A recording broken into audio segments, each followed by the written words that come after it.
स्वागत है आपका इंडिया डेली में। मैं हूं आपके साथ विवेक शांडिल्य। दर्शकों, बात आज एक ऐसे मुद्दे की जो देखने और सुनने में बहुत कम मिलती है। आज एक ऐसी खबर आई जिसने सबको चौंका कर रख दिया, और यह हमारी न्याय प्रणाली, न्याय व्यवस्था से जुड़ी हुई खबर है। तो क्या न्यायपालिका में भ्रष्टाचार व्याप्त है? दिल्ली हाईकोर्ट के जज जस्टिस यशवंत वर्मा के सरकारी बंगले से भारी मात्रा में कैश बरामद होने के बाद उनके खिलाफ एक्शन भी हुआ है। सुप्रीम कोर्ट कोलेजियम ने जस्टिस यशवंत वर्मा के तबादले की सिफारिश की है। चीफ जस्टिस संजीव खन्ना की अगुवाई वाले 3 वरिष्ठतम जजों की कोलेजियम ने जस्टिस वर्मा को वापस उनके मूल हाईकोर्ट यानी कि इलाहाबाद हाईकोर्ट भेजने की सिफारिश की। सूत्रों के मुताबिक जस्टिस यशवंत वर्मा की सरकारी बंगले में आग लगी थी, जिसको बुझाने के लिए फायर ब्रिगेड की टीम बुलाई गई। और जब फायर ब्रिगेड की टीम ने आग को कंट्रोल करने का काम शुरू किया, आग बुझाने का काम शुरू किया, तो घर से अचानक भारी मात्रा में कैश निकलने लगा। अब इतना सारा रुपया देखकर फायर ब्रिगेड कर्मचारियों में हड़कंप मच गया। घर भी कोई ऐसा वैसा नहीं, जज साहिब का घर था। मामले की सूचना मिलने के बाद सीजेआई संजीव खन्ना की अगुवाई में सुप्रीम कोर्ट कोलेजियम ने उनको फिर से इलाहाबाद हाईकोर्ट ट्रांसफर करने का फैसला सुनाया। बताया गया कि जब आग लगी तब जस्टिस वर्मा शहर में नहीं थे। उनके परिवार के लोगों ने फायर ब्रिगेड की टीम को और पुलिस को बुलाया था। आग बुझाने के बाद दमकल कर्मियों ने बंगले के कमरों के अंदर भारी मात्रा में नकदी रखी हुई पाई। इसके बाद रिकॉर्ड बुक में बेहिसाब कैश बरामद होने का आधिकारिक रिकॉर्ड दर्ज किया गया, जिसके बाद से देश की सबसे बड़ी अदालत से लेकर संसद तक और दिल्ली से लेकर इलाहाबाद तक हड़कंप मचा हुआ है। संसद में भी इस मुद्दे पर सवाल पूछे गए। सुप्रीम कोर्ट कोलेजियम ने आनन फानन में जस्टिस यशवंत वर्मा का तबादला तो कर दिया, लेकिन क्या यह काफी है या फिर सख्त कार्रवाई होगी? क्या उन पर महाभियोग चलाया जाएगा? क्या एक हाईकोर्ट के जज के सरकारी बंगले से कैश बरामद होना पूरे सिस्टम पर सवाली निशान खड़े करता है? और सबसे बड़ा सवाल यह कि क्या मामले को दबाने की कोशिश हो रही है? और क्या जजों के लिए जवाबदेही तय होगी? आज इसी मुद्दे पर बहस करेंगे। इलाहाबाद हाईकोर्ट बार एसोसिएशन ने जस्टिस यशवंत वर्मा की वापसी का विरोध किया है। भ्रष्टाचार के आरोपों पर कड़ी आपत्ति जताई। बार एसोसिएशन ने सख्त रुख अपनाते हुए जस्टिस यशवंत वर्मा के घर से 15 करोड़ रुपए की बरामदगी के बाद अपना रुख सामने रखा है और सुप्रीम कोर्ट कोलेजियम के फैसले पर नाराजगी जताते हुए कहा कि हम कोई कूड़ादान नहीं है। वहीं जजों की नियुक्ति प्रक्रिया पर भी सवाल खड़े किए हैं। इसके बाद बार एसोसिएशन ने पत्र जारी कर अपनी आपत्ति दर्ज कराई। जस्टिस यशवंत वर्मा के घर में 15 करोड़ कैश मिलने के बाद चारों तरफ हड़कंप मचा हुआ है। लोगों में गुस्सा है। मामले में सियासत से लेकर न्यायपालिका से जुड़े लोगों का क्या कहना है, आपको सुनवाते हैं। कहने लायक क्या है? जुडिशरी में करप्शन एक सर्वविदित वो है कि जुडिशरी में करप्शन है, और आज से नहीं है, बहुत पहले से है। और हमारी जुडिशरी के जो महामहिम हैं, जिनको इसके ऊपर एक्शन लेना चाहिए, उन्हें भी मालूम है। लेकिन इसको ठीक करने के लिए और करप्शन को दूर करने के लिए कोई ऐसा उपाय नहीं किया गया आज तक कि ये दूर हो सके। करप्शन बढ़ती जा रही है और आम आदमी को इसका फल भुगतना पड़ता है। आजकल तो लोग यहाँ तक कहते हैं कि बजाय in the court of Shri so and so, वो ये लिखना पसंद करेंगे in the shop of Shri so and so. एक माननीय जज साहब के घर पे आग लगी। जब फायर ब्रिगेड की टीम और पुलिस की टीम वहां पर पहुंची तो उन्होंने उसमें उनको वहां से कैश, बहुत बड़ी मात्रा में एक कैश जो है वो एक अलमारी से बरामद हुआ। और इस पर आनन फानन में सुप्रीम कोर्ट की कोलेजियम बुलाई गई और उस कोलेजियम से हमने ये फैसला लिया कि इनका transfer parent high court Allahabad high court में कर दिया जाए। हमारा इस पर सख्त ऐतराज है। क्या हमारा हाईकोर्ट डस्टबिन हो गया है कि किसी जज के ऊपर अगर कोई चार्ज लगता है तो उसको इलाहाबाद हाईकोर्ट भेज दिया जाए? क्यों इलाहाबाद हाईकोर्ट भेज दिया जाए? क्या हम लोग का कोई वो नहीं है? हम लोग का अस्तित्व नहीं है? हमारी जुडिशरी यहाँ पर क्या निर्णय लेने के लिए जुडिशरी का स्वतंत्र होना आवश्यक नहीं है क्या? यहाँ पर यहाँ पर एक भ्रष्टाचार का आरोप झेल रहे जज साहब को यहाँ भेज करके ये क्या साबित करना चाहते हैं? मुझे लगता है इसकी तह तक जाना चाहिए और सच्चाई जानना चाहिए कि वास्तव में क्या हुआ है, और उसके बाद ही कोई कार्रवाई करना चाहिए, क्योंकि जुडिशरी से जुड़ा हुआ मामला है, बहुत ही सेंसिटिव मामला है। तो ये कैसे हुआ और कौन कौन से और लोग इसमें शामिल हैं, उसका पता लगाया जाना चाहिए। पूरे इंटायर नेशन जो डेमोक्रेटिक सिस्टम है उसकी ताकत है पब्लिक। अगर पब्लिक का विश्वास न्यायपालिका से हटेगा तो क्या होगा ये खुद आप अंदाज लगा लीजिए। पूरा देश कोलैप्स करके नीचे चला जाएगा। एक सामान्य कर्मचारी के घर पे 15 लाख रुपया मिलता है तो उसको जेल भेजते हैं। एक जज के घर पे 15 करोड़ रुपया कैश मिल रहा है, उसको घर वापसी का इनाम दिया जा रहा है। क्या हाईकोर्ट, इलाहाबाद हाईकोर्ट क्या डस्टबिन है, कचरा बिन है? करप्शन के खिलाफ हाईकोर्ट बार बिल्कुल स्ट्रांग फुटिंग पे खड़ा है। हम उसका स्वागत यहां नहीं होने देंगे। उनका ज्वाइनिंग अगर होती है, we will sine die the high court, lawyers will abstain from work. इस देश में कोर्ट पर, जज पर, न्याय व्यवस्था पर लोग आंख मूंद के भरोसा करते हैं। बेशक एक न्यायिक प्रक्रिया बनी हुई है, निचली अदालत से लेकर ऊपरी अदालत का एक सिस्टम बना हुआ है, फैसलों को चुनौती भी दी जाती है, लेकिन जज साहब पर भरोसा किया जाता है। और जब जज साहब भ्रष्टाचार के आरोप में घिरेंगे तो फिर न्यायिक प्रक्रिया का क्या होगा? फैसला सुनाने वाले साख का क्या होगा? इसलिए मैं आज ये पूछ रहा हूं, क्या सिर्फ ट्रांसफर से न्यायपालिका की साख बच पाएगी? और मैं ये भी पूछ रहा हूं, क्या हाईकोर्ट जज के खिलाफ महाभियोग नहीं चलाना चाहिए? और सवाल यह भी बनता है कि न्यायपालिका में पारदर्शिता और जवाबदेही की जरूरत है, तो जिम्मेदारी किसकी बनती है? बातचीत करने के लिए संजय चड्ढा, वरिष्ठ वकील सुप्रीम कोर्ट, भानु प्रताप सिंह, पूर्व डीजीपी उत्तर प्रदेश, माफ कीजिएगा, पूर्व डीजी उत्तर प्रदेश, हरनाम सिंह, प्रवक्ता कांग्रेस पार्टी, महेश वर्मा, राजनीतिक विश्लेषक, एलएन राव, वकील सुप्रीम कोर्ट, और संदीप दुबे, वकील सुप्रीम कोर्ट हमारे साथ होंगे। आप सभी पैनलिस्ट का, गेस्ट का मैं बहुत स्वागत करता हूं और दर्शकों एक बार फिर से आपका वेलकम करता हूं। पहला सवाल मैं संजय चड्ढा जी से लूंगा। संजय चड्ढा जी, क्या उस भरोसे का क्या जो एक आम नागरिक कोर्ट के ऊपर, जज के ऊपर आंख मूंद के करता है और कहता है जज साहब ने फैसला सुनाया है तो बड़े एहतराम से उसे स्वीकार करता है, लेकिन जब जज ही करोड़ों के करप्शन के आरोप में घिरेंगे तो फिर जुडिशियल सिस्टम कोलैप्स नहीं कर जाएगा? मैं आपकी बात से, दो अभी कुछ भी प्रूफ नहीं हुआ है, मैं आपकी बात से सरोकार करता हूं। अगर इस तरह का केस है और करप्शन का मामला है, इन जो प्रोप्राइटरी डिमांड करती है वो यही करती है कि एक्शन होना चाहिए और जो सच है उसको सामने लाना चाहिए। सच को हम लोगों के सामने आना चाहिए, सब लोगों के सामने। ये बहुत इंपॉर्टेंट है। अभी मैं आपके जब वो चल रहा था उसमें एक जस्टिस ढींगरा का आ रहा था कि ये शुरुआत से जीवन प्रयत्न से मानव सभ्यता का पार्ट रहा है करप्शन, और वो बढ़ता जा रहा है, और किस प्रकार से जुडिशरी में भी, वो तो खुद जुडिशरी का हिस्से रहे हैं, कि जुडिशरी में भी लार्ज स्केल में ये पाया जाता है, ऐसा उनका मानना था। देखिए क्या है कि बहुत आपने सही बात कही कि ये चीज निश्चित तौर पे ट्रांसपेरेंसी जिसे कहते हैं ना, पारदर्शिता एक बहुत बहुत अहम पहलू होता है जुडिशरी का, और उस ट्रांसपेरेंसी से ही एफिशिएंसी आती है, उस ट्रांसपेरेंसी से ही जो हम सब लोगों का विश्वास है वो जुडिशरी में आता है।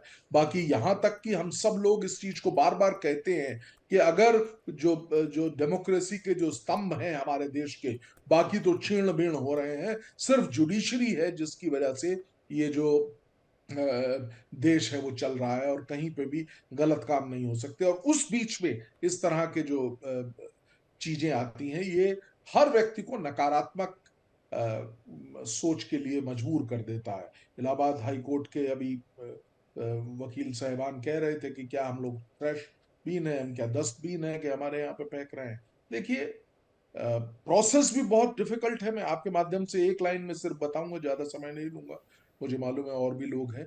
वो ये कि इम्पीचमेंट का अगर प्रोसेस है तो वो बहुत लंबा है।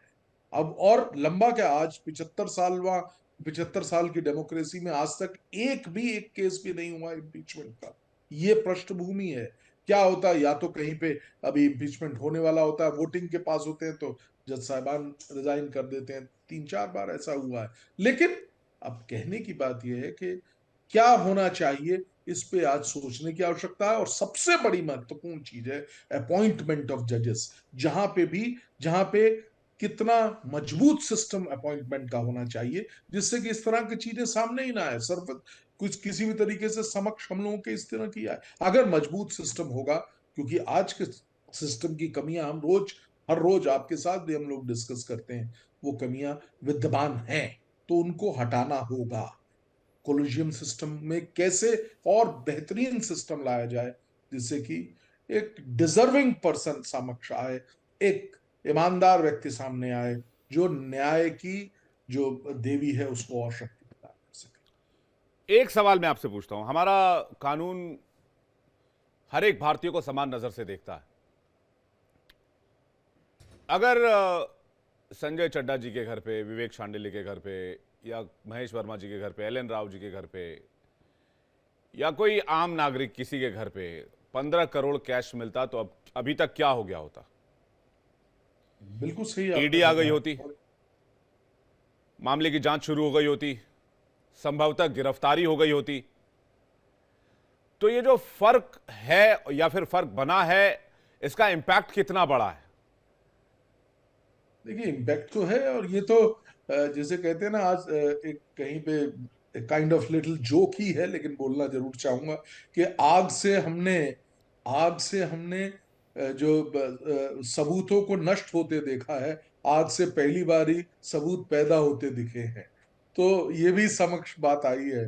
कहने का भाव ये है कि बिल्कुल सही आप फरमा रहे हैं। ये जो एक गैप है, क्यों लॉ को डिफरेंट तरीके से देखा जाता है, on the guys on the background क्या है, इसके कारण सिर्फ यह है कि जिससे कि जुडिशरी की स्वतंत्रता में कोई भी व्यक्ति दखल ना दे सके, कोई भी सिस्टम का अदर जो अन्य पिलर्स हैं वो जुडिशरी की स्वतंत्रता में किसी भी प्रभाव से प्रभावित ना कर सके उसे। ये कारण है जिस वजह से ये कोई एक्टिविटी नहीं। अब जज साहब ने क्योंकि कई फैसले after किए होंगे, all और he वो is a सारे sitting फैसले judge। संदेह के दायरे में रहेंगे।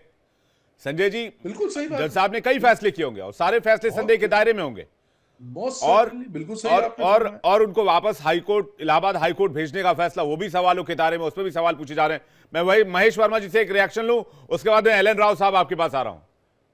महेश वर्मा जी। देखिए, मामला बहुत ही संजीदा है और मामला एक हमारे जो न्यायिक व्यवस्था है उससे जुड़ा हुआ है, न्याय से जुड़ा हुआ है, इंसाफ से जुड़ा हुआ है, लोगों की कहीं आस्था और विश्वास से जुड़ा हुआ है। लोग कभी इस चीज पे यकीन नहीं कर सकते हैं कि किसी ऐसे व्यक्ति का जो न्याय के वेदी पे बैठता हो, जो न्याय देता है, उसके घर से इस तरह का अवैध कोई बरामदगी होगी, और इस बरामदगी का जो एक स्वरूप होगा वो इस तरह का होगा कि 15 करोड़ रुपया मिल रहा है, वो भी कैश। तो ऐसे में आज की डेट में कहीं चिंतन और मनन करना चाहिए सुप्रीम कोर्ट को भी, जो अभी हाल में ही लोकपाल के उस आदेश को, ये मैं 25 फरवरी 2025 की बात कर रहा हूँ, कि लोकपाल के उस आदेश को जो हाई कोर्ट के न्यायाधीशों का भ्रष्टाचार के दायरे में लाने के लिए जो आदेश था, उसके ऊपर रोक लगा दी थी। तो आज ये कहीं सुप्रीम कोर्ट की जिम्मेवारी बढ़ गई है। और ये दूसरी ऐसी घटना है दिल्ली हाई कोर्ट की। इससे पहले समित मुखर्जी थे, जिनको अरेस्ट भी किया गया था घोटाले के अंदर। तो ऐसा नहीं है कि इस देश का कानून जो है, अगर 15 करोड़ रुपया कहीं मिला है तो उस मामले में जो है ईडी या इनकम टैक्स जो है, जो जस्टिस जसवंत वर्मा है, उनसे कोई पूछताछ नहीं किया जा सकता है, या उनको कोई इम्यूनिटी मिली हुई है कि आप अपराध करिए और आप अपराधी मत बनिए, ऐसा कुछ नहीं है। उनके ऊपर जो कानूनी कार्रवाई है वो तो होगा ही। उनको पद से हटाने के लिए ये जरूर है कि महाअभियोग चलेगा, महाअभियोग के बाद ही उनको पद से हटाया जा सकता है।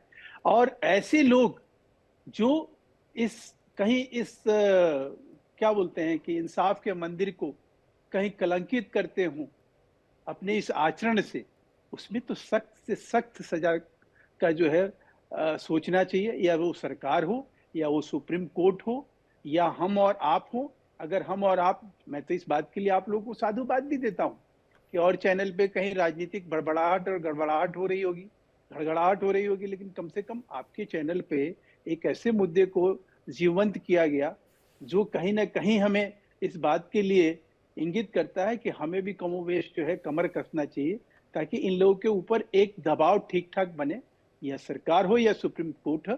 ये कोई पहली घटना नहीं है। सबसे पहले मुख्य न्यायाधीश जो सिक्किम के थे दिनकरन, उनको भी गिरफ्तार किया गया, सेम वही पैसे का था। एक निर्मल यादव थे पंजाब हरियाणा हाई कोर्ट की जस्टिस, उनके साथ भी यही था, उनको भी इस्तीफा देना पड़ा। इसी प्रकार से कई और प्रकरण हुए। सारे प्रकरणों को लीपापोती करके दबा के और जुडिशियल सिस्टम को हम जिंदा रखेंगे तो इससे क्या संदेश जाता है? इससे यही संदेश जाता है, आम आदमी अब ये सोचने पे मजबूर है ना कि भाई हमसे इंसाफ क्यों दूर है, क्योंकि हमारे पॉकेट में पैसे नहीं है। और वो पॉकेट में अगर पैसे नहीं है तो फिर ऐसे में इंसाफ क्या बिक रहा है क्या? इन घरों से पैसे जो मिल रहे हैं उसका मतलब क्या है, उसका मीनिंग क्या है? तो ये आज बहुत बड़ी मेरा बात ये कहना है- आपने, ये बहुत बड़ा सवाल और बहुत इंपॉर्टेंट सवाल महेश वर्मा जी आपने उठाया है। मैं एलन राव साहब के पास जा रहा हूं। क्या इंसाफ बिक रहा है? एलन राव साहब। नमस्कार विवेक जी, और सभी नमस्कार, आपके नमस्कार। श्रोताओं को भी नमस्कार। मेरी आवाज आ रही है? बिल्कुल आ रही सर। जी देखिए, वास्तव में ही ये केस तो बहुत ही सीरियस है। इतना पैसा मिलना किसी एक जज साहब के निवास से, ये सवाल तो काफी उठाता है। लेकिन अभी इसकी इंक्वायरी हो रही है, और इंक्वायरी करने के बाद में जो नतीजा होगा, क्योंकि ये कैश मिला है ना, इसमें इनकम टैक्स का भी इसमें इन्वॉल्वमेंट हो गया। पुलिस ने जो भी कार्रवाई करी होगी, क्योंकि फायर ब्रिगेड ने पुलिस को बताया, पुलिस वहां पर आ गई है, पुलिस ने सीज कर लिया है, और इनकम टैक्स को बता दिया, ईडी को भी शायद इसको इन्वॉल्व किया जाएगा। लेकिन जब तक इंक्वायरी कंप्लीट नहीं हो जाती, हम किसी ऐसे निष्कर्ष पर नहीं पहुंचेंगे कि पैसा कहाँ था, कहाँ से आया, किसका आया, कितना पैसा कहाँ कहाँ से किस किस से आया। ये सारी चीजें इंक्वायरी का पार्ट है, और इंक्वायरी होना बहुत इसमें जरूरी है। और इन्वेस्टिगेशन के बाद में ही पता लग पाएगा कि जज साहब की इन्वॉल्वमेंट कितनी है, डायरेक्ट है या इनडायरेक्ट है, ये सब चीजें हैं। लेकिन नो डाउट, जैसा कि हमारे लोग समझते हैं कि देखिए, मैं आपको कानून मैं कोर्ट में अदालत में देख लूंगा, वो इसी प्रकार से वो इसीलिए कहते हैं कि उनको न्यायपालिका पे विश्वास है। और ऐसा नहीं है, देखिए, कोई एक आदमी के यहाँ ऐसा कुछ हो गया तो हम पूरी जुडिशरी को हम बदनाम करें, वो भी ऐसा नहीं हो सकता। क्योंकि बहुत जुडिशरी में ऐसे ईमानदार भी रहे हैं जस्टिस, मैक्सिमम मैं समझता हूँ ईमानदार हैं। लेकिन अगर कोई आते हैं तो जैसे अभी जिक्र किया था, एक कोई बंगाली जज साहब थे पीछे, मुखर्जी साहब वो थे।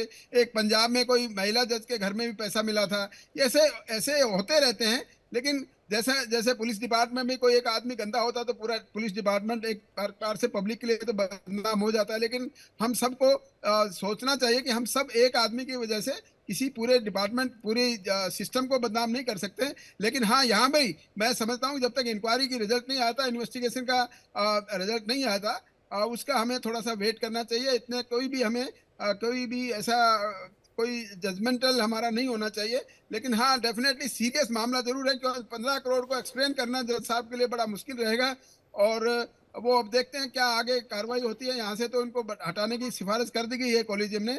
और आगे जैसे कि हमारा देश का संविधान कहता है कि एक जज को अगर महाभियोग लगाकर हटाया जा सकता है, तो वो हमारे प्रेसिडेंट साहब के द्वारा नियुक्त होते हैं। प्रेसिडेंट साहब का प्रोरोगेटिव है इसमें, और वो पार्लियामेंट से बाद में ही पार्लियामेंट से इसमें महाभियोग की कार्रवाई होगी, ऐसा चर्चित हो रहा है।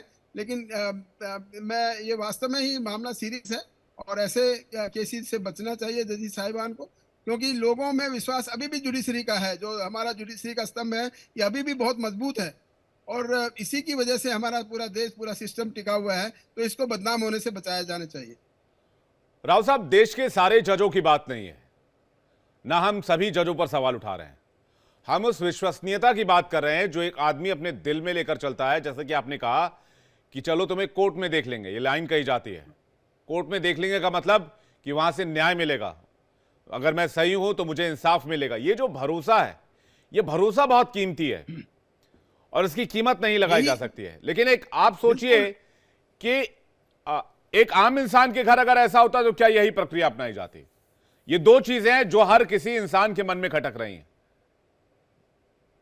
देखिए विवेक जी, बिल्कुल आपने बिल्कुल ये सही पॉइंट आउट किया है। कोई भी गरीब आदमी या कोई आम आदमी, समझिए गरीब या अमीर की बात नहीं है, किसी बिजनेसमैन के घर में भी अगर 2 करोड़ रुपए भी कैश मिल जाता, अभी तक सारी कार्रवाई हो जाती और डेफिनेटली ईडी वहां पर आ जाती, इसमें कोई डाउट नहीं है। विश्वास है, लोगों का भरोसा जुडिशरी पे, उस भरोसे को कामयाब रखना हम सभी का काम है, हमारे सब जुडिशरी का काम है। और ये हम जो लोगों को, वो भी उनको भी मैं इसमें कटघरे में लाना चाहूंगा, जिन लोगों ने अगर ये बात सत्य है कि जज साहब को पैसे दिए हैं, तो जो देने वाले हैं वो भी इतने ही जिम्मेवार हैं।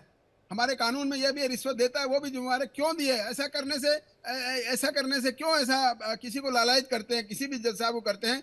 तो जिन लोगों ने दिए हैं उनके बारे में भी जानकारी होनी बहुत जरूरी है, उनके खिलाफ भी इक्वली होना चाहिए, क्योंकि हम सिस्टम में हैं और हमारा सिस्टम ये भी है कि हम अगर किसी को लालच भी ना करें, क्यों ऐसा करें? पैसे देकर जजमेंट खरीदने वाली बात होगी।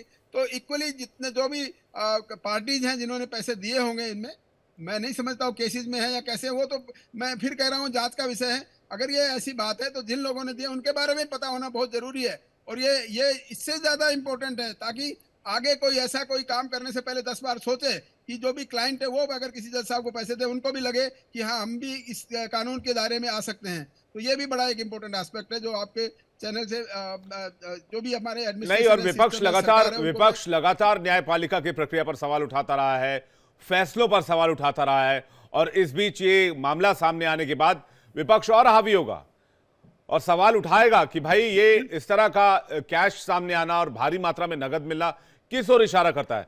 संजय चाटा जी, आपका जवाब चाहूंगा, फिर महेश जी आपके पास आ रहा हूं।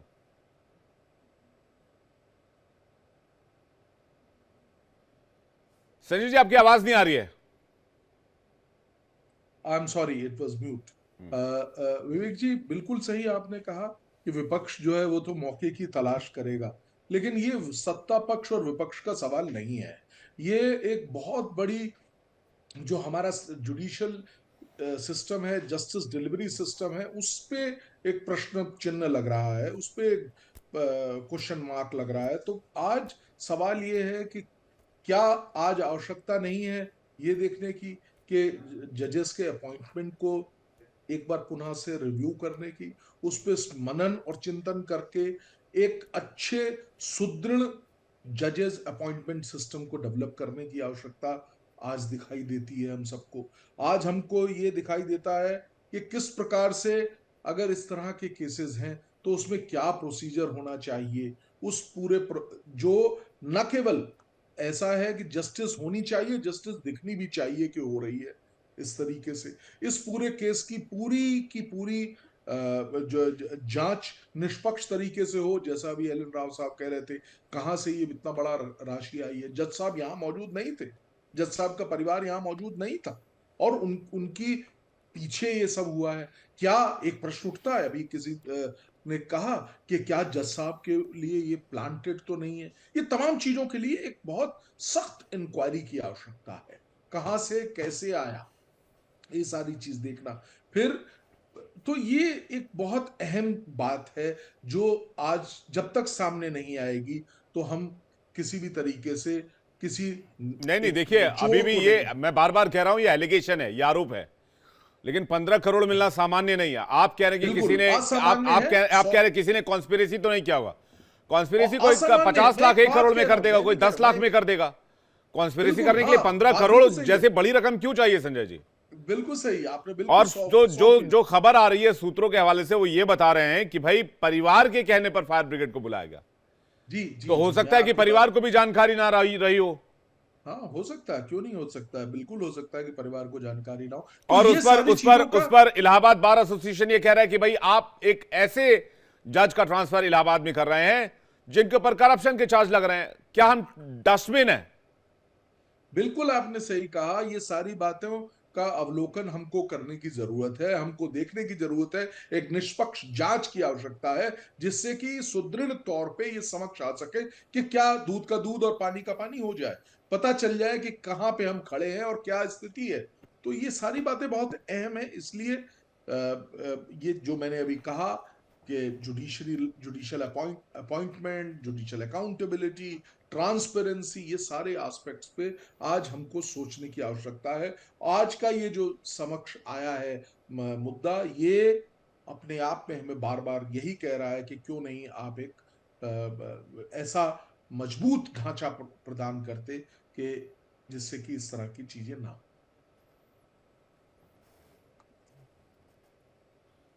इस वक्त हमारे साथ हरनाम सिंह जुड़ रहे हैं, कांग्रेस पार्टी से हमें ज्वाइन कर रहे हैं, उनके पास चलते हैं। इसके बाद मैं महेश जी आपके पास आ रहा हूं। हरनाम जी, मैटर जो सामने आया है काफी एक तरह से चिंतित करने वाला है, काफी गंभीर है। कांग्रेस पार्टी कैसे देख रही है इसे? बिल्कुल, ये बहुत गंभीर मसला है। और जब देश में अभी पिछले सीजीआई ने कानून की जो देवी है उसकी आंखों से जब पट्टी हटाकर एक आता कि कानून सबको एक नजर से देखता है, तो इस वक्त ये एक नजीर पेश करने का समय है जुडिशरी के सामने भी कि उनके एक माननीय जज के घर पर अगर इतना पैसा पकड़ा गया आया है तो उसका हिसाब किताब होना चाहिए, उसको जवाबदेही होनी चाहिए। और जब तक ये जांच चल रही है, निष्पक्ष जांच तभी हो सकती है जब उन जज को या तो लंबी छुट्टी पर भेजा जाए या उनसे रेजिग्नेशन लिया जाए। अभी स्थिति क्या हो रही है कि उनको इस कोर्ट से उठाकर वापस इलाहाबाद हाई कोर्ट भेज दिया है। उन पर बहुत सारे अहम सारे उन पर केसेस हैं। तो ऐसे समय पर जब उन पर गंभीर आरोप लगे हैं तो उनको तुरंत प्रभाव से निष्कासित करना चाहिए या उनसे रेजिग्नेशन लेना चाहिए। ये जुडिशरी के लिए एक अपने आप को साबित करने का बहुत बड़ा समय है, क्योंकि कानून सबके लिए एक जैसा है। कांग्रेस पार्टी एक चाहती है, कहती है कि जब कानून एक देश के एक आम नागरिक के लिए भी यही है, अगर यही पैसा किसी और के यहाँ मिलता तो स्वाभाविक है उसको तुरंत प्रभाव से उसको कानूनन रूप से कानून अपना संज्ञान लेता। तो वही संज्ञान आज एक न्यायाधीश के सामने भी होना चाहिए। इसमें न्यायालय को नजीर पेश करनी चाहिए, कॉलेजियम को भी नजीर पेश करनी चाहिए। ना केवल ट्रांसफर करने से कुछ भर होगा, इस पर बहुत कॉन्क्रीट काम करना चाहिए और उनसे तुरंत रेजिग्नेशन लेना चाहिए वर्मा जी से। ठीक है, आप कह रहे हैं कि कार्रवाई होनी चाहिए, लेकिन महेश जी क्या लगता है आपको, कार्रवाई होनी चाहिए?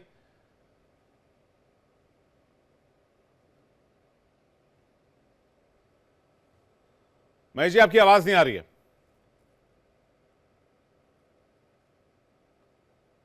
हेलो, हाँ बोलिए। उनकी सरकारी आवाज से पैसा जो है निकला है, वो कोई ऐसी जगह से पैसा नहीं निकला है। जिस सरकारी आवास में जज साहब रहते हैं वहां से पैसा निकला है। एक बात। दूसरी बात कि जो पैसा निकला है उसमें उनसे पूछताछ तो तय है।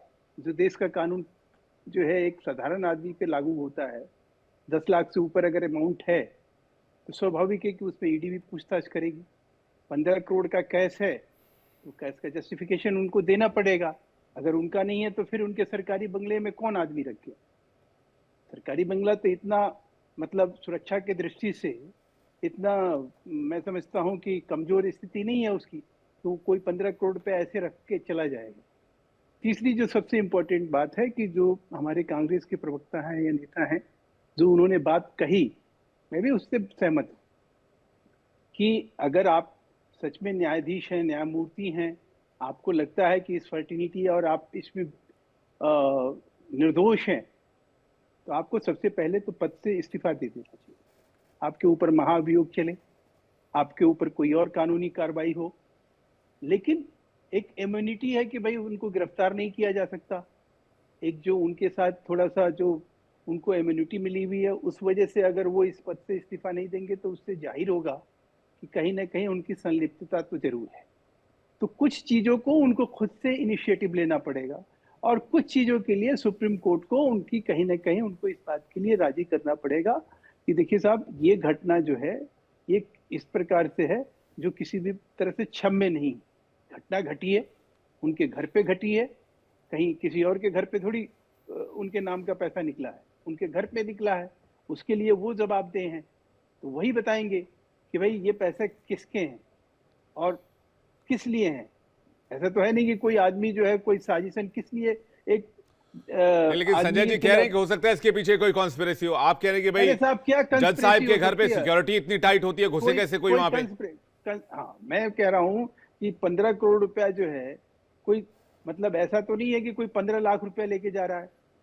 15 करोड़ रुपए की ठीक ठाक रकम है, वॉल्यूम भी अच्छा खासा होता होगा। ऐसे कोई उठ के चला गया या किसी को दिखाई नहीं दिया, वहाँ सिक्योरिटी गार्ड्स है, उससे भी पूछताछ होगी, या कोई आदमी आ रहा है जा रहा है कुछ कर रहा है, तो मैं समझता हूँ कि ये सब जो है जांच का विषय है, और वो जांच में सहयोग करें, और वो देश के जस्टिस होने का फायदा ना उठाएं इसमें।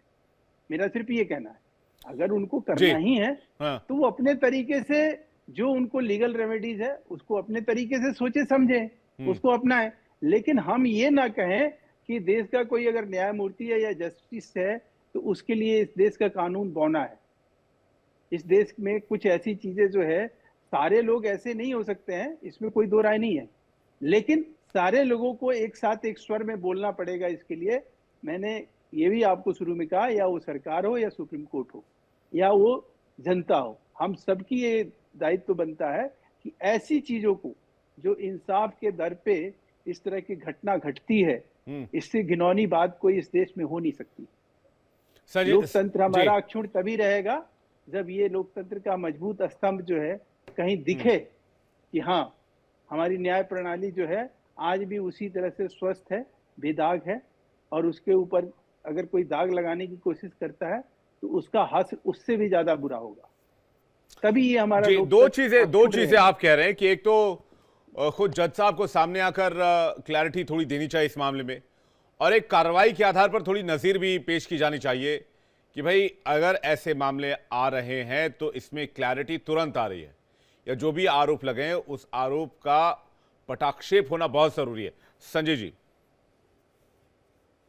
देखिए, 2-3 बात। जो कानून की व्यवस्था है वो तो जो महेश वर्मा जी ने कही बात उससे विपरीत है। कैसे कि उनको बिल्कुल सही, मतलब महेश वर्मा जी का मतलब स्पेसिफिक मैं नहीं कह रहा हूं कि उन्होंने जो एक उनकी जो बात कि भाई वो समक्ष आनी चाहिए, लेकिन जो सबसे महत्वपूर्ण बात है कि जैसे उनको अरेस्ट नहीं किया जा सकता, वो अभी भी एक जज हैं, जज के खिलाफ एक्शन नहीं हो सकता, प्रेसिडेंट का प्रेरोगेटिव है, इम्पीचमेंट के लिए प्रेसिडेंट को पास करना पड़ेगा, तब जाके वो पार्लियामेंट में आएगा। परिप्रेक्ष्य देखिए कि पिछली अभी तक कितने अटेम्प्ट, 6 या 7 अटेम्प्ट हुए हैं अभी तक इम्पीचमेंट के, और एक भी 75 साल में एक भी सक्सेसफुल अटेम्प्ट नहीं हुआ है। तो वो एक बहुत ही कठिन, रादर मेरा मानना होगा कि जटिल प्रक्रिया है, और वो प्रक्रिया अब मुझे ऐसा लगता है, जो मेरा मानना है कि भाई आप रिजाइन के लिए किसी भी तरीके से फोर्स नहीं कर सकते। जैसे कि अभी कहा गया कि उनको कांग्रेस के प्रवक्ता ने भी कहा, और भाई साहब भी कह रहे थे, महेश जी भी, कि उनको रिजाइन करके और एक ऐसा एक उदाहरण पेश करना चाहिए। वो नहीं देंगे रिजाइन भाई, क्यों कोई अपना प्रोटेक्शन हटाएगा? एक मैं तो बड़ी स्पष्ट शब्दों में बात कर रहा हूं, कोई अपना प्रोटेक्शन क्यों हटाएगा? अगर वो करते हैं तो जैसा कि जस्टिस मुखर्जी, सुमित मुखर्जी के समय हुआ था, वर्मा जी को याद है ये बात, तो वही। संजय जी, आप कह रहे हैं कि ये प्रक्रिया बहुत जटिल है, तो फिर प्रक्रिया ही बदल देनी चाहिए, या फिर इसी के लिए आवाज उठानी चाहिए कि भाई ये प्रक्रिया चेंज करो। जब इस देश में सारी चीजें चेंज हो रही हैं तो ये प्रक्रिया चेंज की जानी चाहिए। बहुत अच्छा सुझाव आपका विवेक भाई, बहुत मेरा ख्याल से होना चाहिए। लेकिन ये एक बड़ी आज हमको सबको सोचने की आवश्यकता है।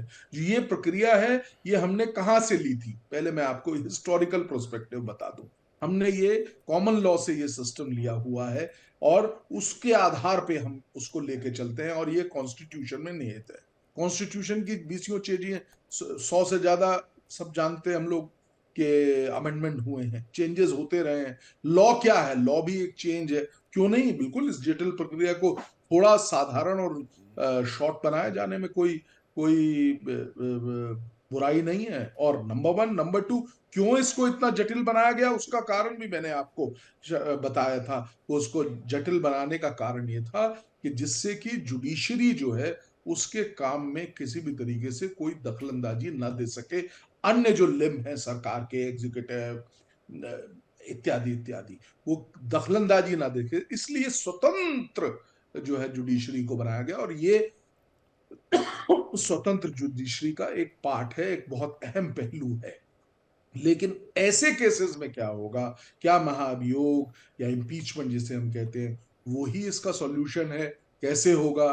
पारदर्शिता क्या है? जवाबदेही क्या है? वो सब एक बहुत बहुत इंपॉर्टेंट एस्पेक्ट हैं जिनमें बात होनी जरूरी है, जिनमें निर्णय होने जरूरी हैं, जिससे कि हम ट्रांसपेरेंसी के साथ निश्चित तौर पे, जैसे अभी कहा गया, महेश वर्मा जी ने कहा, लोगों का जो जो सोच है उसका क्या होगा, लोगों का जो विश्वास है जुडिशरी के ऊपर, अगर वो ही समाप्त हो जाएगा तो देखिए ना, इसका बहुत बहुत नेगेटिव इम्पैक्ट आएगा हमारी डेमोक्रेसी के ऊपर।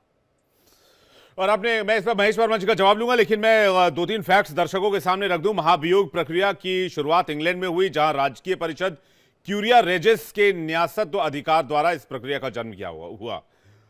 बाद में कई अमेरिकी औपनिवेशिक और राज्य सरकारों ने इस प्रक्रिया का इस्तेमाल किया। भारतीय संविधान में महाभियोग की प्रक्रिया को आयरलैंड के संविधान से लिया गया है।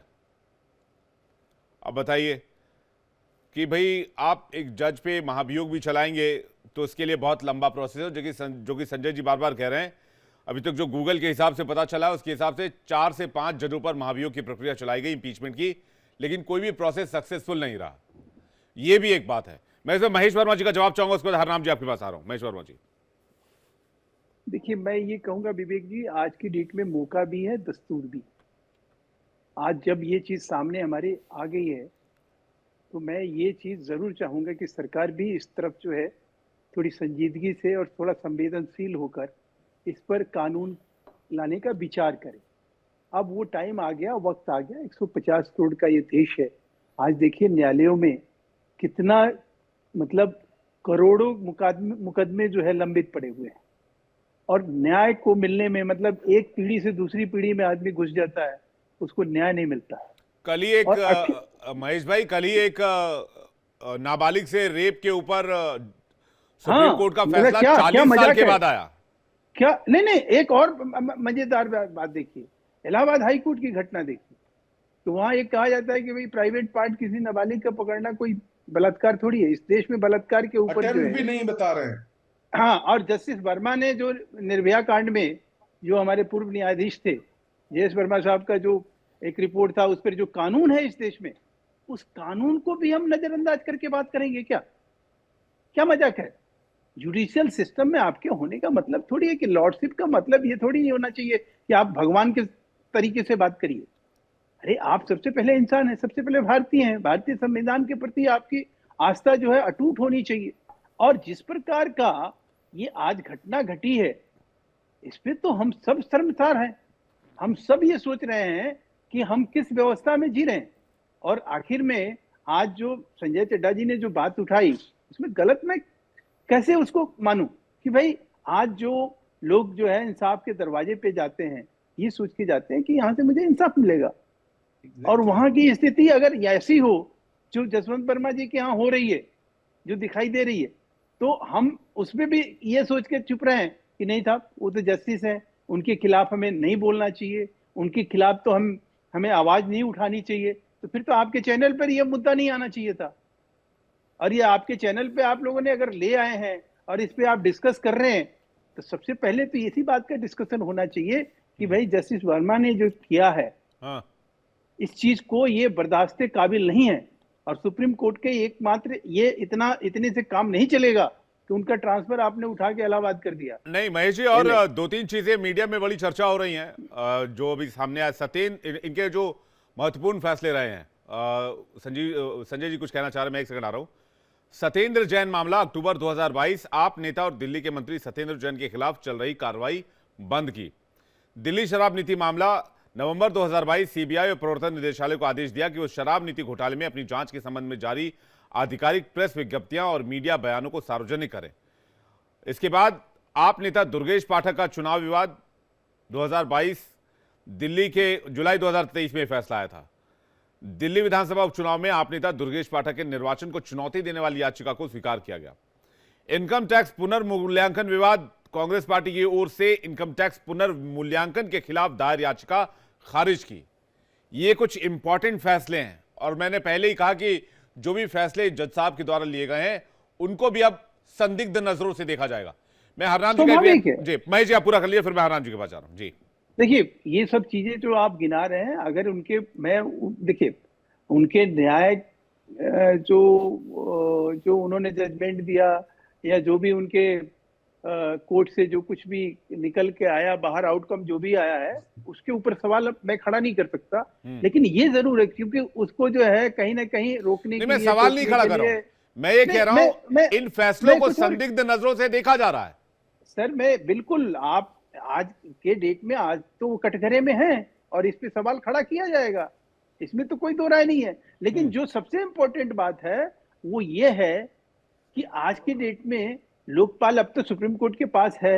लोकपाल का जो एक आदेश है, जो इन भ्रष्टाचार के जो जजेस जो है, जिनको भ्रष्टाचार के दायरे में लाने की बात शुरू हुई है इस देश में, उसकी शुरुआत होनी चाहिए, उसके ऊपर कानून बनना चाहिए। इनको उस दायरे से जो बाहर रखने वाला काम अभी आजादी से लेकर अब तक होता आ रहा है। तो आप किसी आदमी को जब प्रोटेक्शन देंगे आज के टाइम में, जब आप इस तरह से उस आदमी को मजबूत करेंगे, शक्तिशाली बना के अरे रखेंगे, भाई, जब वो सामने वाले करेगा को क्या? पता है कि उनका तो कुछ उसका होना ही नहीं है, होना नहीं है, बिल्कुल, तो वो आदमी जो है चौड़े में करेगा खुला खेल भ्रष्टाचार। फर्रुखाबादी है। बिल्कुल, और उसके ऊपर हम और आप खामोश रहेंगे तो उसका नतीजा क्या होगा? नहीं, उसका भारत के नतीजा यही उपराष्ट्रपति का होगा। बयान भी इस पर आ गया है। जगदीप धनखड़ जी ने कहा है, अगर यही मामला किसी नेता, अधिकारी या उद्योगपति या किसी आम व्यक्ति से जुड़ा होता तो तुरंत कार्रवाई होती। इसलिए एक पारदर्शी और प्रभावी सिस्टम की जरूरत है। हरनाम जी का एक रिएक्शन में संजय जी आपके पास आ रहा हूं। हरनाम जी। बिल्कुल जी, देखिए मैं तो कहूंगा कि इस देश की जो ईडी, सीबीआई, इनकम टैक्स से ज्यादा चुस्त और दुरुस्त तो फायर ब्रिगेड निकला, जिसने की करोड़ों रुपए वहां से निकाल लाए।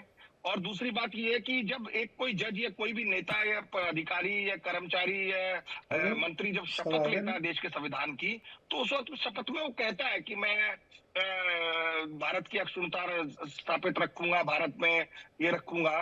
तो आज उस शपथ को ही एक तरीके से झुठला दिया गया जब न्यायाधीशों की शपथ जो होती है।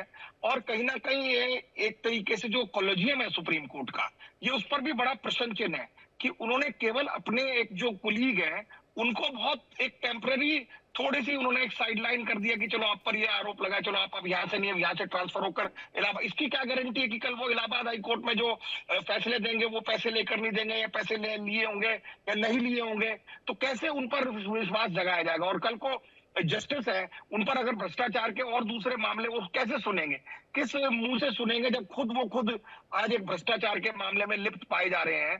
तो मैं नहीं समझता जब तक अगर वो इस सीट पर बैठने भी लायक है, और ना उन्हें बैठना चाहिए। खैर, सुचिता तो मैं समझता हूँ इस देश में अब बहुत लोगों में कम है। वो तो कभी पुराने जमाने में होता था कि एक ट्रेन अगर एक्सीडेंट हो जाता तो रेलवे मिनिस्टर रिजाइन कर देते थे। लेकिन इन पूरी जुडिशरी को इस वक्त इस पर संज्ञान लेना चाहिए। और भारत सरकार को, अभी तो पार्लियामेंट चल भी रही है, पार्लियामेंट में तुरंत इस पर मेरे हिसाब से चर्चा होकर एक कानून अगर नहीं, सूत्रों के हवाले से जानकारी मिल रही है कि इम्पीचमेंट की बात तो चल रही है। अब फिर वही बात आती है, सक्सेसफुल होगा नहीं होगा, we never know. Sanjay ji कुछ कहना चाह रहे हैं, और पूर्व डीजी यूपी भानु प्रताप सिंह जी हमारे साथ जुड़ गए। संजय जी, पहले आप। चीजें बहुत इंपॉर्टेंट आपसे बताना चाहता हूं। अभी एक मैसेज है, अतुल गर्ग जो फायर के डायरेक्टर ऑफ फायर डिपार्टमेंट है, उन्होंने कहा है कि उनको कोई रुपया नहीं मिला है, फायर डिपार्टमेंट को कोई रुपया नहीं। ये अभी बयान आया है 2 मिनट पहले। एक बात। दूसरी बात, जहां पे अभी बात हो रही थी, कांग्रेस और बीजेपी के प्रवक्ताओं ने बातें बहुत अच्छी करी और सुदृढ़ तरीके से।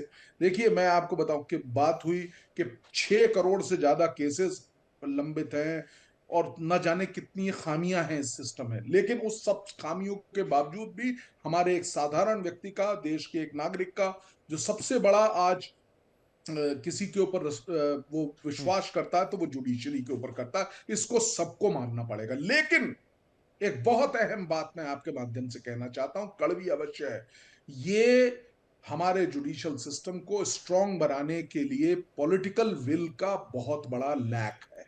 पॉलिटिशियंस नहीं चाहते कि ये जुडिशियल सिस्टम मजबूत हो, नंबर 1। नंबर 2, इसीलिए ना अपॉइंटमेंट में कहीं पे भी कोई, आप समझ लीजिए कि जो इतने लंबित केसेस हैं उसके लिए क्या कर लिया सरकारों ने, कौन सी स्पेशल कोर्ट्स बना दी, क्या कर लिया? कुछ नहीं। तो ये सिर्फ बातें हैं। पॉलिटिशियंस जो हैं, चाहे सरकारें, चाहे पहले की हो चाहे करंट हो, बहुत कटु बात कह रहा हूं, बहुत कष्ट होता है। जुडिशियल सिस्टम जिसकी वजह से इस देश चल रहा है, उसको सुदृढ़ बनाने के लिए लैक ऑफ पॉलिटिकल विल है। विवेक जी, मानिए या जी। ना मानिए। मैं जल्दी से एक सवाल भानु प्रताप जी से ले लूं। भानु प्रताप जी, मामला काफी सीरियस लग रहा है। हालांकि संजय जी कुछ अपने सोर्सेज के हवाले से कह रहे हैं कि फायर ब्रिगेड ने इस मामले में सफाई पेश की है और पता नहीं अब इस खबर की पुष्टि हुई नहीं है, लेकिन भानु प्रताप जी आपका रिएक्शन।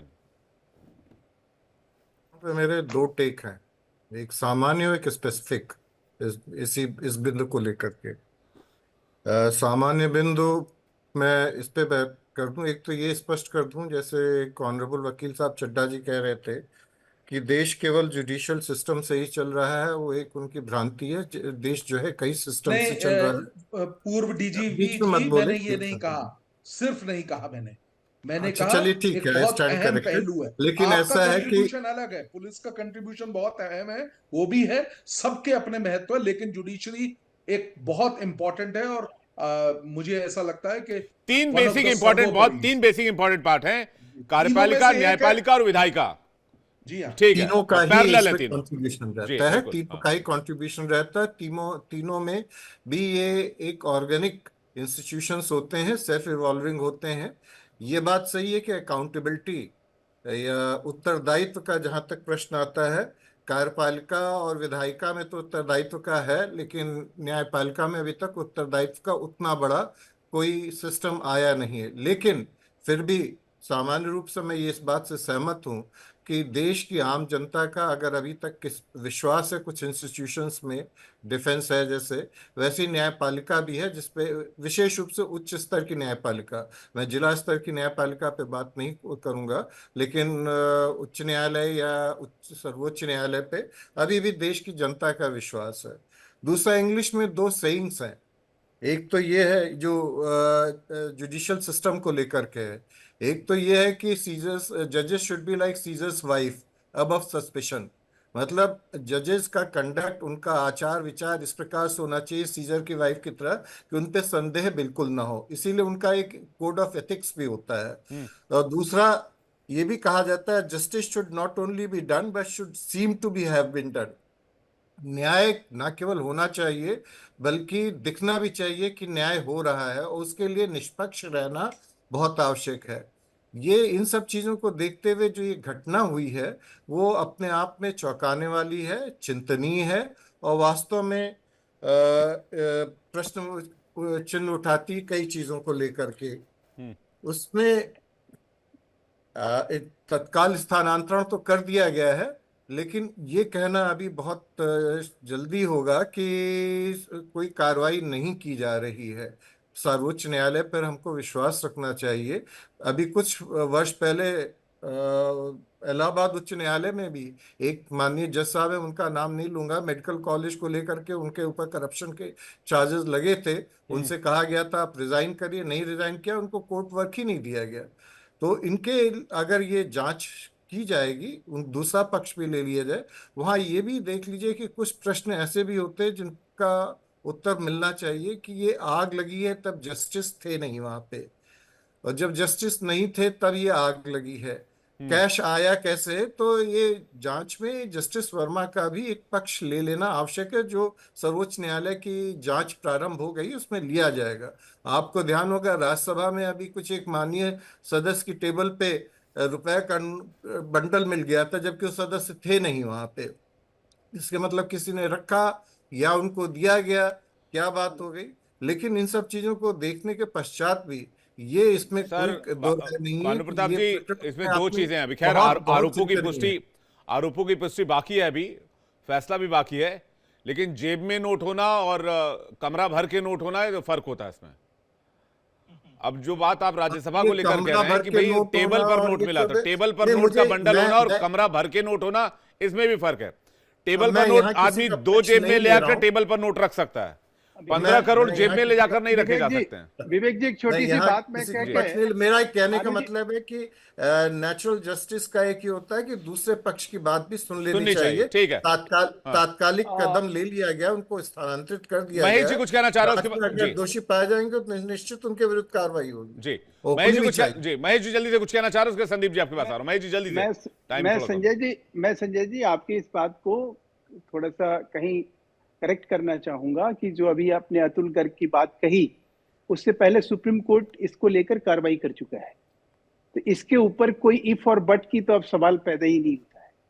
दूसरा, एक देश के उपराष्ट्रपति जो है हवा में बात नहीं करेंगे। अगर ये घटना घटी है तो उसके ऊपर सुप्रीम कोर्ट की कार्रवाई और उपराष्ट्रपति का बयान। और तीसरी बात मैं ये कहूंगा, विवेक जी, आपको अपने विवेक से थोड़ा सा आप समझने की कोशिश करिएगा कि देश के उपराष्ट्रपति जिसके ऊपर इतने तीखे बयान दिए, उसके ऊपर संजय सिंह का आप बयान देखिए कितना सॉफ्ट है। तो उसको आप कहीं कनेक्ट कर सकते हैं कि सत्येंद्र जैन और संजय सिंह का आज इसके ऊपर जो अक्सर जो है करप्शन के ऊपर जो है अलाप बिलाप प्रलाप और छाती पीटने का काम शुरू कर देते हैं, आज उन्होंने माननीय के लिए या जो डॉट आप कनेक्ट करना चाह रहे हैं मैं उसे समझ रहा हूं, और मुझे लगता है दर्शकों तक जो बात आप पहुंचाना चाह रहे हैं दर्शक भी उसे समझ रहे होंगे। संदीप दुबे जी का रिएक्शन चाहूंगा मैं। संदीप दुबे जी, इसको कनेक्ट करना चाहिए और अभी के लिए मैं माफी चाहूंगा। ये जो मामला है, भारत के पास एक अच्छा सीजीआई है, जस्टिस संजीव खन्ना जी, उनके संज्ञान में आया। उन्होंने इसमें इमरजेंसी मीटिंग बुलाई है।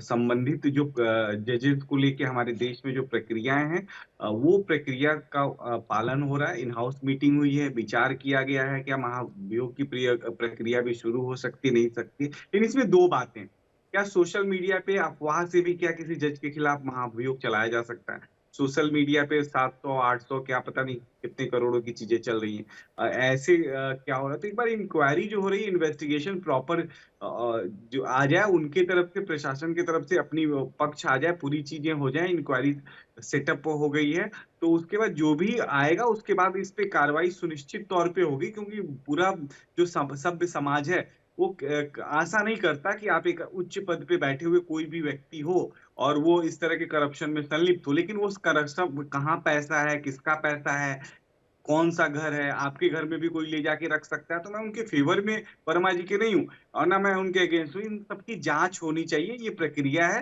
कानूनी प्रक्रिया है और उसका पालन होगा। लेकिन मैं आपको विश्वास दिलाना चाहता हूँ कि भारत के पास आज एक ईमानदार सीजीआई है, जस्टिस संजीव खन्ना जी पे हम सबको विश्वास करना चाहिए और वो जो कॉलेजियम जो भी फैसला लेगी तत्काल प्रभाव से वो लागू होगा। ठीक है। संजय चाड़ा जी कुछ कहना चाह रहे थे। संजय जी, मैं देखिए, विश्वास पे तो सब कुछ टिका है। दुबे जी ने बहुत अच्छा बताया और कि ये सिस्टम तो चल ही रहा है और हमको विश्वास रखना चाहिए कि हमको इस पर्टिकुलर उसमें भी प्रॉपर इन्वेस्टिगेशन होगा और इन्वेस्टिगेशन के बाद जो जो सच्चाई है वो हम सबके समक्ष आएगी और हम लोग देखेंगे कि क्या हुआ।